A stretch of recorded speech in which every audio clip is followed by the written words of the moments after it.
Outro dia eu abri a caixinha de perguntas no meu Instagram e eu vi uma pergunta bem interessante de um menino que me segue.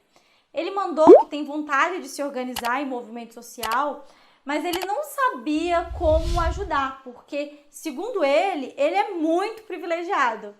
Aí, nessa hora, eu pensei, nossa, caramba, tem um milionário me seguindo aqui. E aí eu já corri pro perfil dele e tal, daquela stalkeada. A casa dele era normal, não era nenhuma mansão. As roupas dele também eram normais, não tinha nenhuma foto dele num jatinho ou num helicóptero. Aí eu respondi assim: então, fulano, por que você é tão privilegiado? Seus pais trabalham do quê? Aí ele me respondeu assim, ó: minha mãe é professora, meu pai é advogado, eu sou branco, hétero, cisgênero, não tenho nenhuma deficiência, eu tenho comida, eu ando na rua sem medo de ser estuprado, eu tenho uma cama para dormir. Galera, o vídeo de hoje vai ser sobre o porquê que esse cara e porquê você que tá me assistindo não são privilegiados. Quem causa isso tudo, que bate, que maltrata muita gente, os homens brancos privilegiados, velho. Oi pessoal, pra quem não me conhece, meu nome é Laura Sabino com o rosto deformado. Pra quem me conhece, meu nome também é Laura Sabino com o rosto deformado. Antes de começar o vídeo, porque o assunto hoje é polêmico, eu já quero pedir para vocês curtirem, comentarem muito, divulgar esse vídeo. Mais do que nunca eu conto com a ajuda de vocês, já que desmonetizou todos os vídeos do meu canal e uma das consequências é a queda do engajamento, né, e da distribuição do vídeo. E é por isso que mais do que nunca eu agradeço também ao pessoal do Apoia-se, que faz com que esse trabalho aqui seja possível. Então, sem mais delongas, vocês já sabem, né? Bora pro vídeo. O termo privilégio tem sido usado com muita frequência e nem sempre de maneira honesta e produtiva. Nesse vídeo de hoje eu quero falar com você sobre o que é privilégio, quem são as pessoas de fato privilegiadas nesse sistema que a gente vive e o porquê que a gente tem que ficar atento ao esvaziamento desse significante privilégio. A palavra privilégio vem do latim privilegium e nela se identifica a raiz privus, que é privado, e lex, que é lei. Seria basicamente ali leis privadas para determinados grupos que só podem existir em detrimento de outros grupos. Tem uma fala do Bakhtin que eu acho que se encaixa muito com esse contexto aqui, que ele diz que a melhor forma de entender o peso de um significante é compreendendo o momento em que ele se popularizou. E o termo privilégio, ele se popularizou no período pré-Revolução Francesa, quando a França passava por uma crise econômica e social sinistra, causada pelos altos gastos militares com a Guerra dos 7 Anos contra a Inglaterra. Muitos franceses morreram nessa guerra, inclusive. A Inglaterra saiu vitoriosa, a França perdeu diversas colônias, ganhou assim dívidas imensas, a inflação foi lá para as alturas, a qualidade de vida dos franceses, que já não era boa, caiu muito e levou mais de 80% da população para uma situação de miséria. É nesse contexto que os revolucionários passaram a denunciar que enquanto a população comia cabeça de peixe para não morrer de fome, um pequeno grupo de pessoas privilegiadas se esbaldavam em banquetes. Essas pessoas representavam cerca de 2% da população e faziam parte da classe formada pelo clero e pela nobreza. Eles não pagavam impostos, tinham pensões vitalícias, eram julgados em tribunais especiais, né? Tinham leis exclusivas para eles, inclusive. E enquanto isso, os outros 98% da população, composta majoritariamente por trabalhadores da cidade, né? Trabalhadores rurais e burguesia. E aqui, de novo, lembrando para não confundir a burguesia daquela época com a burguesia de hoje, né? A burguesia não tinha feito ainda as revoluções, o sistema não era o capitalista, os burgueses naquela época estavam juntos do terceiro estado. Isso é, das classes oprimidas ali da pirâmide, né? Mas voltando aqui para mim não me perder, mas assim, os privilégios do clero, da nobreza e da aristocracia foram denunciados pelos revolucionários por meio de pinturas, jornais, bastante conversas, debates, e o termo privilégio se popularizou. E aí entra o ponto. A ideia de privilégio é de que para um pequeno grupo poder desfrutar de determinados benefícios, é necessário que a grande maioria seja prejudicada. Portanto, privilégio é para ser destruído. Privilégio é para ser denunciado e não ampliado.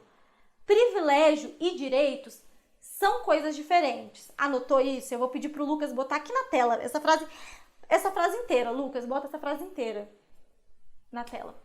E é agora que eu te pergunto, um homem poder sair de casa à noite sem correr o risco de ser estuprado é um privilégio ou é um direito que nós queremos que todas as pessoas tenham?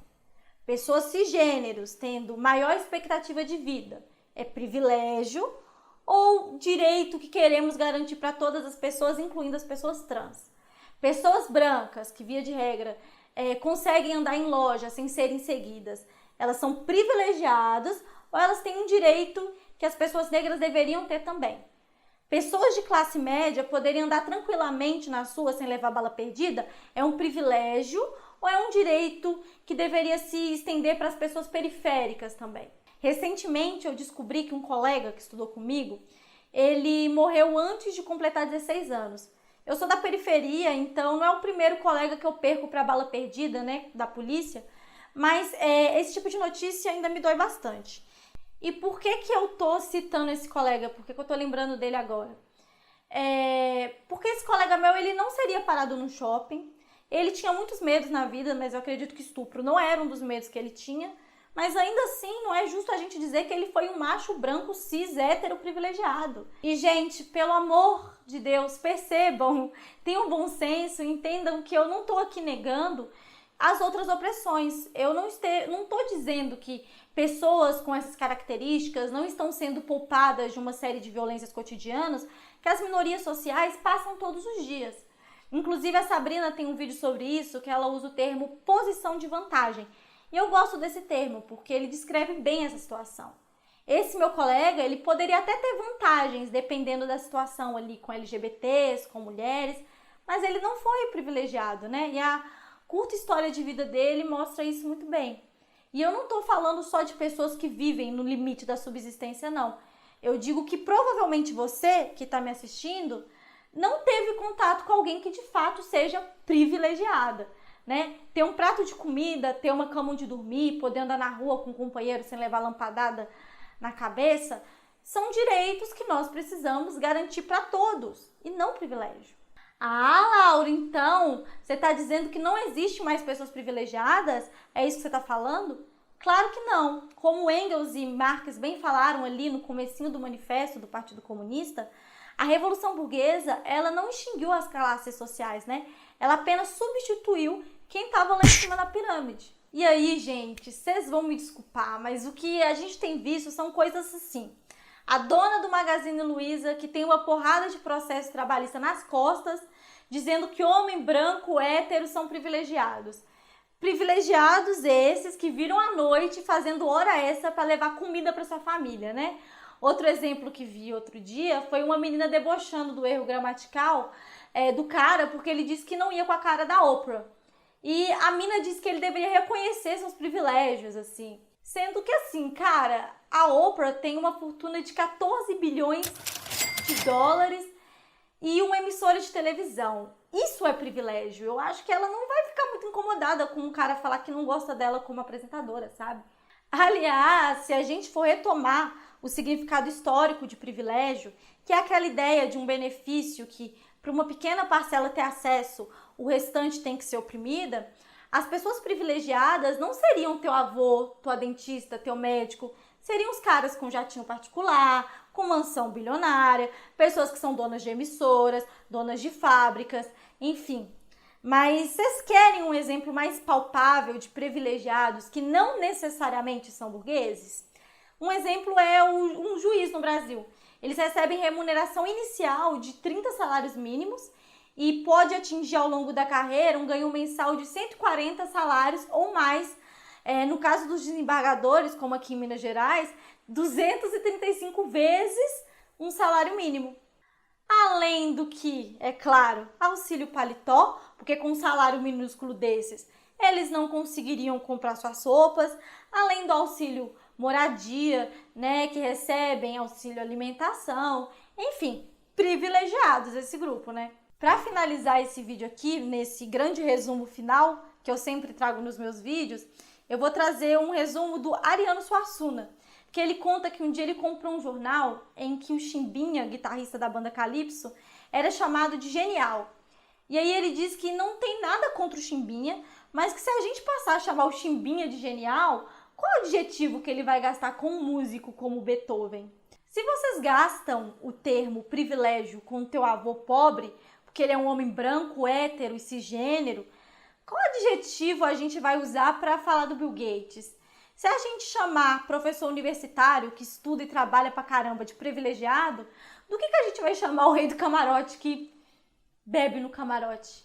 Eu percebo que o termo privilégio, ele tem sido usado a rodo e se tornando um significante vazio.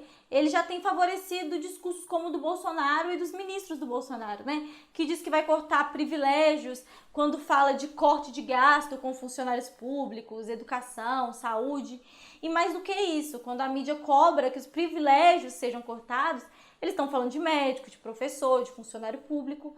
Então é isso, pessoal. Foi essa as minhas observações sobre a necessidade da retomada do significado histórico de privilégio. Lembrando que o canal tá sem monetização, então mais do que nunca eu preciso da ajuda de vocês para fazer esse canal chegar ainda mais longe.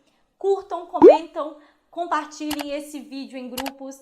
Agradecer também a todos os comentários que eu tenho recebido sobre minha saúde.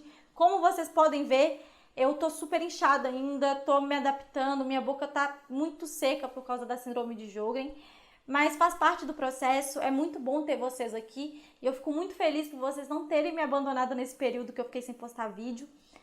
Tamo juntos e até o próximo vídeo, pessoal!